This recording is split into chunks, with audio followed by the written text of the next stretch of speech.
Section 1. You will hear an estate agent talking to a customer who wants to rent a house. First, you have some time to look at questions 1 to 8.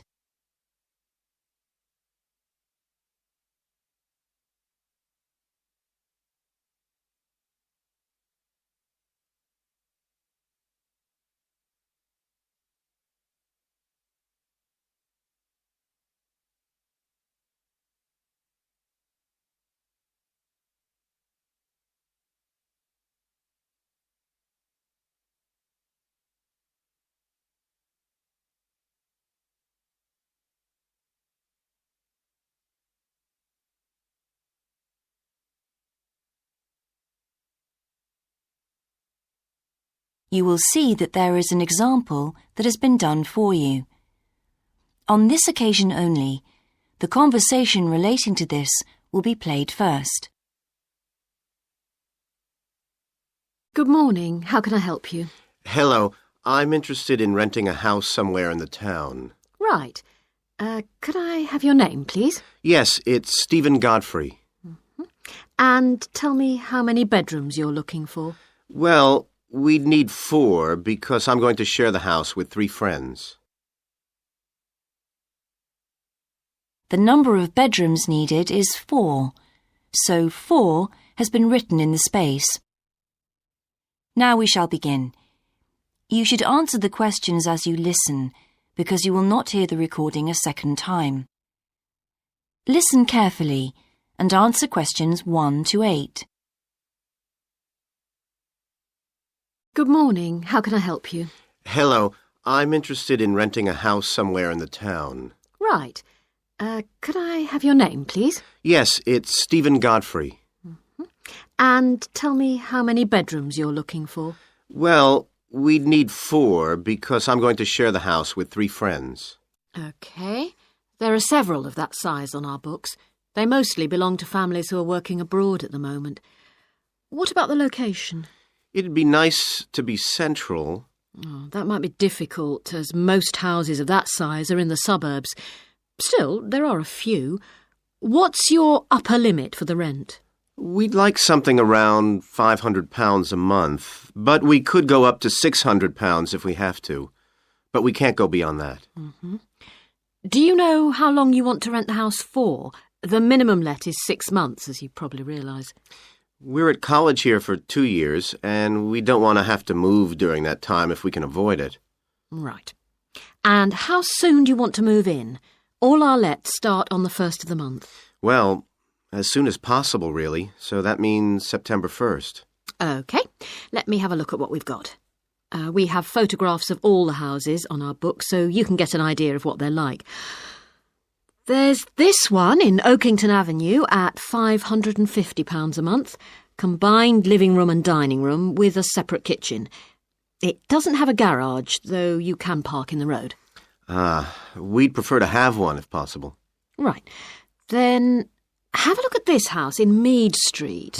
It's got a very large living room and kitchen, bathroom, cloakroom. How much is it? That one's £580. It's very well furnished and equipped. It also has plenty of space for parking, and it's available for a minimum of a year. Oh, and there's a big garden. I don't think we could cope with that, to be honest. We'll be too busy to look after it. OK. Then there's this older house in Hamilton Road. Living room, kitchen, diner, and it has a study. £550 a month. That looks rather nice. But whereabouts in Hamilton Road? Towards the western end. Oh, that'll be very noisy. I know the area. Yes, it's pretty lively, but some people like it, though. Well, what about this house in Devon Close? That looks lovely. There's a big demand for houses in that area, so prices tend to be quite high. But this one hasn't been decorated for a few years, which has kept the rent down a bit. It's got a living room, dining room and small kitchen, and it's £595 a month. I think it would suit you from what you've said. It sounds fine. Before you hear the rest of the conversation, you have some time to look at questions 9 and 10.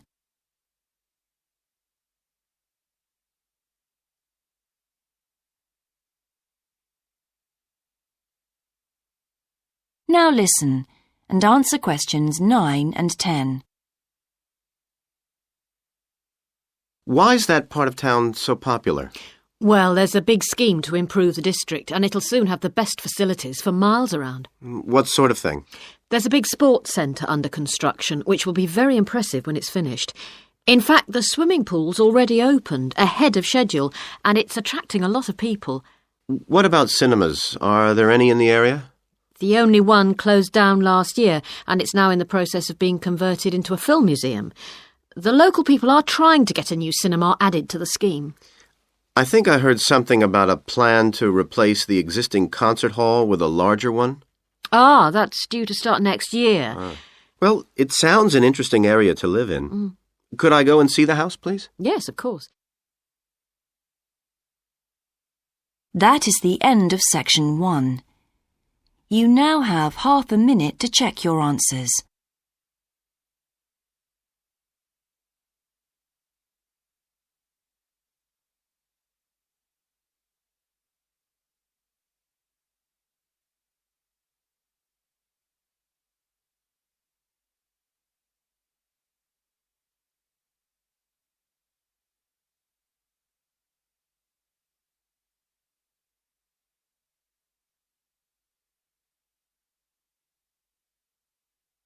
Now turn to section 2.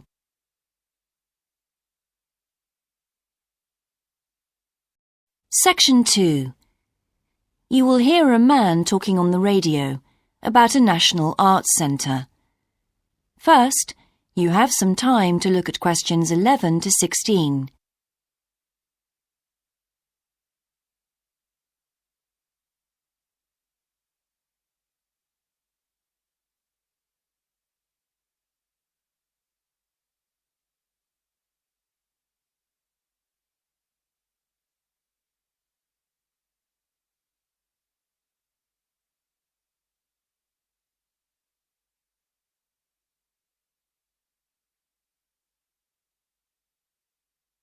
Now listen carefully and answer questions 11 to 16.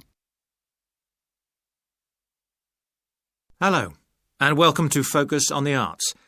I'm your host, Dave Green, and this is your very own local radio programme. Every Friday evening, we put the spotlight on different arts and culture facilities and look at the shows and events that are on offer in the coming week. And today, the focus is on the National Arts Centre. Now, if you don't already know it yourself, I'm sure you've all heard of it. It's famous throughout the world as one of the major venues for classical music.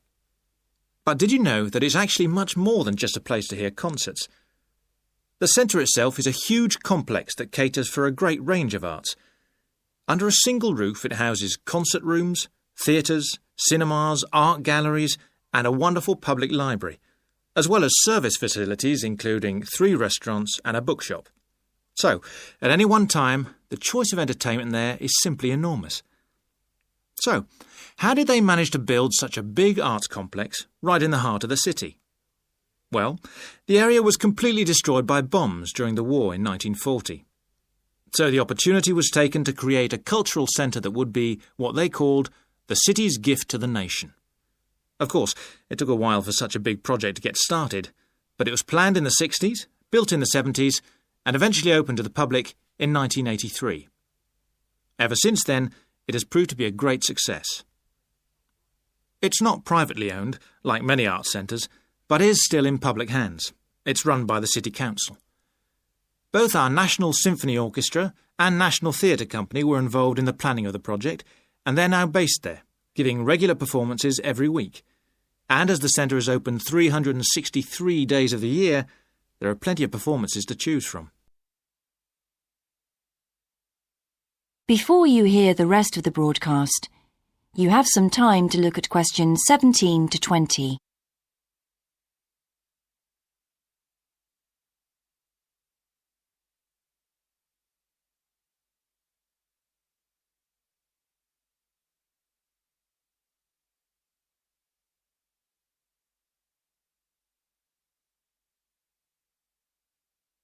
Now listen and answer questions 17 to 20.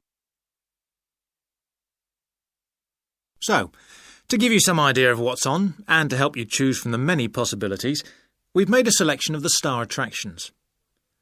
If you're interested in classical music, then we recommend you go along to the National on either Monday or Tuesday evening at 7:30 for a spectacular production of The Magic Flute, probably the most popular of all Mozart's operas. It's in the Garden Hall, and tickets start at only £8, but you'll have to be early if you want to get them that cheap. And remember, it's only on for those 2 evenings. For those more interested in the cinema, you might like to see the new Canadian film, which is showing on Wednesday evening at 8 p.m. in Cinema 2. And that's called 3 Lives. It's had fantastic reviews, and tickets cost just £4.50, which is a reduction on the usual price of £5.50. So, it's really good value, especially for such a great movie. But you can see the centre's main attraction at the weekend, because on Saturday and Sunday, 11 a.m. to 10 p.m, they're showing a wonderful new exhibition that hasn't been seen anywhere else in Europe yet. It's a collection of Chinese art called Faces of China.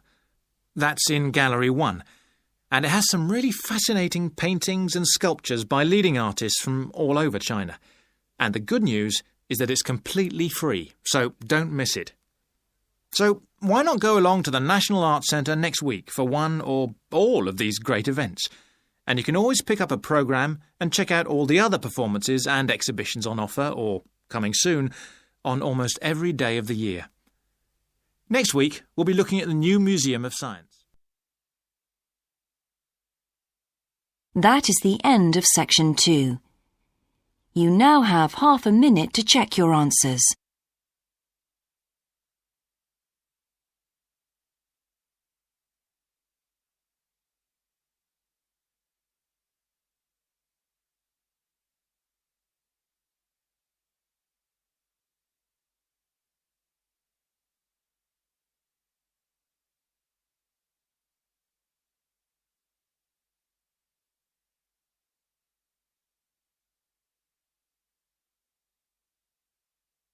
Now turn to Section 3.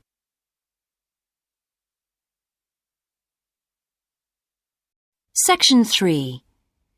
You will hear a university tutor and a new student called Paul discussing Paul's work experience and Latin American Studies course. First, you have some time to look at questions 21 to 26.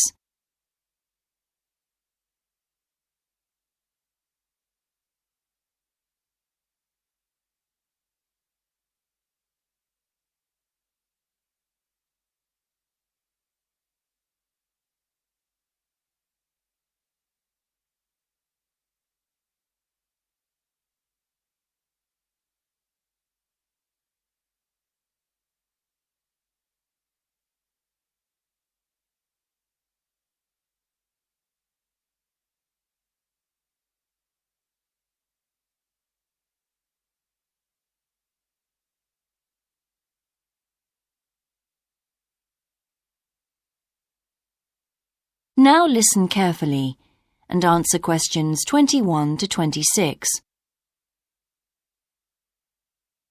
I've been reading your personal statement, Paul. First, let's talk about your work experience in South America. What took you there? Was it to gain more fluency in Spanish? Well, as I'm combining Spanish with Latin American studies, my main idea was to find out more about the way people lived there. My spoken Spanish was already pretty good, in fact. So you weren't too worried about language barriers? No.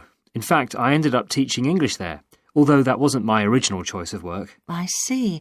How did you find out about all this? I found an agency that runs all kinds of voluntary projects in South America. What kind of work? Well, there were several possibilities. You mean construction, engineering work? Yes, getting involved in building projects was an option. Then there was tourism, taking tourists for walks around the volcanoes, which I actually chose to do, and then there was work with local farmers. But you didn't continue with that project. Why not? Because I never really knew whether I'd be needed or not. I'd thought it might be difficult physically, but I was certainly fit enough. Now, I wanted to do something that had more of a proper structure to it, I suppose. I get demotivated otherwise. What do you think you learned from your experience? It must have been a great opportunity to examine community life. Yes, but it was difficult at first to be accepted by the locals. It was a very remote village, and some of them were reluctant to speak to me, although they were always interested in my clothes and how much I had to pay for them. Well, that's understandable. Yes, but things soon improved. What struck me was that when people became more comfortable with me and less suspicious, we really connected with each other in a meaningful way. You made good friends? Yes, with two of the families in particular. Good. What about management? Did you have a project manager? Yes, and he gave me lots of advice and guidance. And was he good at managing too? That wasn't his strong point.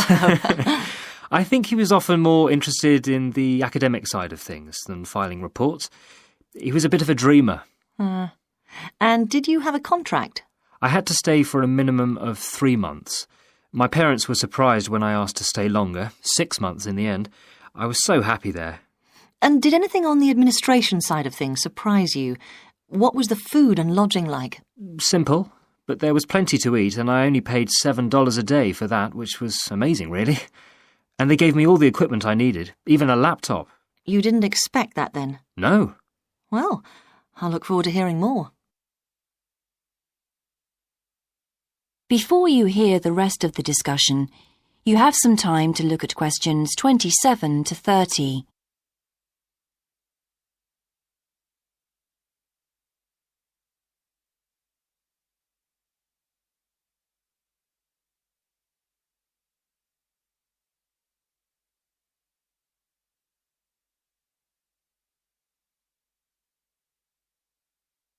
Now listen and answer questions 27 to 30. But now let's look at these modules. You'll need to start thinking about which ones you'll definitely want to study. The first one here is Gender Studies in Latin America. It looks at how gender analysis is reconfiguring civil society in Latin America. Women are increasingly occupying positions in government and in other elected leadership positions in Latin America. I think you'd find it interesting. If it was to do with people in the villages rather than those in the public sphere, I would. OK. What about second language acquisition? Do you think I'd find that useful? Well, you've had some practical experience in the field. I think it would be. I hadn't thought about that. I'll put that down as a definite then. OK. What about Indigenous women's lives? That sounds appropriate. I thought so too, but I looked at last year's exam questions and that changed my mind. Don't judge the value of the course on that. Maybe talk to some other students first and we can talk about it again later. OK. Yes, and lastly, will you sign up for Portuguese lessons? My Spanish is good, so would I find that module easy? Not necessarily. Some people find that Spanish interferes with learning Portuguese, getting the accent right too. It's quite different in a lot of ways. Well, I'd much sooner do something else then. All right. Now, what we need to do is make a... That is the end of section 3. You now have half a minute to check your answers.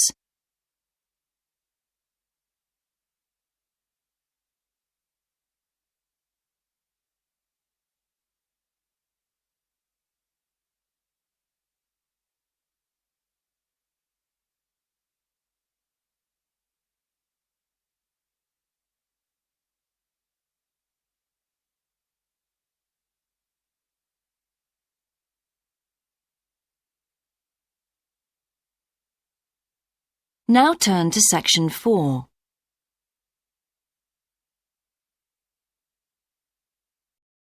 Section 4.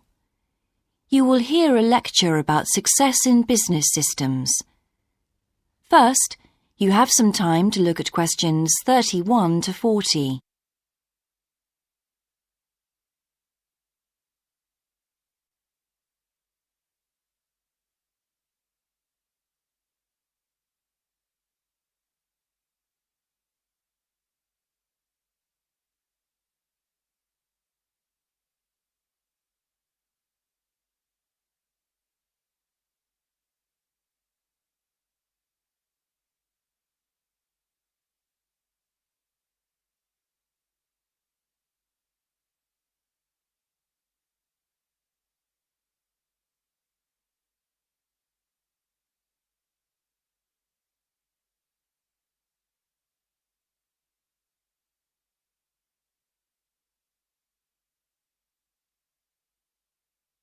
Now listen carefully and answer questions 31 to 40.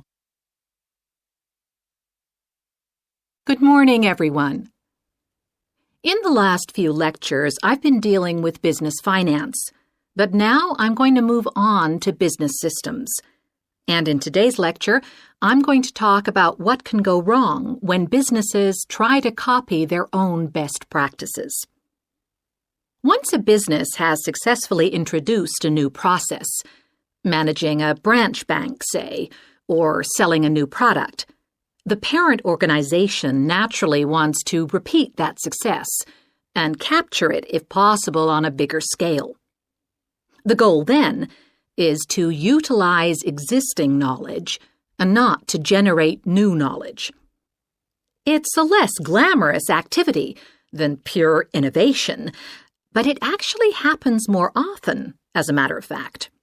However, surprisingly, getting things right the second time is not necessarily any simpler than it was the first time. Now, there's been a lot of research into how companies can repeat their previous successes, and it certainly hasn't been confined to the United States. It seems that most large industries are trying to repeat their own successes and manage the knowledge they've acquired. But even so, it has been shown that the overwhelming majority of attempts fail. A host of studies confirm this, covering a wide range of business settings: branch banks, retail stores, real estate agencies, factories, call centers, to name but a few. So why do so few managers get things right the second or third time? Let's consider one reason for failure: placing too much trust in the people who are running the successful operation, the experts, shall we say. Managers who want to apply existing knowledge typically start off by going to an expert, such as the person who designed and is running a successful department store, and picking their brains. Now, this approach can be used if you want to gain a rough understanding of a particular system, or understand smaller, isolated problems. The trouble is, even the expert doesn't fully grasp the whole thing, because when it comes to complex systems, the individual components of the process are interwoven with one another. The expert never has complete access to the necessary information. And the situation's complicated even further by the fact that experts are usually not aware of their own ignorance. The ignorance can take various forms. For instance, a lot of details of the system are invisible to managers. Some may be difficult to describe, learned on the job, and well known by workers, perhaps, but impossible to describe in a way that's helpful. And there are some things that people know or do that they're not even aware of.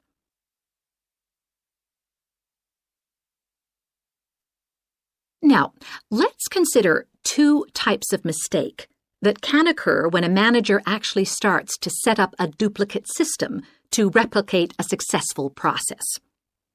Firstly, perhaps he forgets that he was just trying to copy another process and starts trying to improve on it. Another mistake is trying to use the best parts of various different systems in the hope of creating the perfect combination. Unfortunately, attempts like these usually turn out to be misguided and lead to problems. Why? Well, for various reasons. Perhaps there weren't really any advantages after all, because the information wasn't accurate. Or perhaps the business settings weren't really comparable. More typically, the advantages are real enough, but there are also disadvantages that have been overlooked. For example, the modifications might compromise safety in some way. So, what's the solution? Well, I don't intend to suggest that it's easy to get things right the second time. It's not. But the underlying problem has more to do with attitudes than the actual difficulty of the task, and there are ways of getting it right. These involve adjusting attitudes, first of all. Being more realistic and cautious, really. Secondly, they involve exerting strict controls on the organizational and operational systems. And this, in turn, means copying the original as closely as possible. Not merely duplicating the physical characteristics of the factory, but also duplicating the skills that the original employees had. Reliance on a template like this offers the huge advantage of built-in consistency. That is the end of section 4. You now have half a minute to check your answers.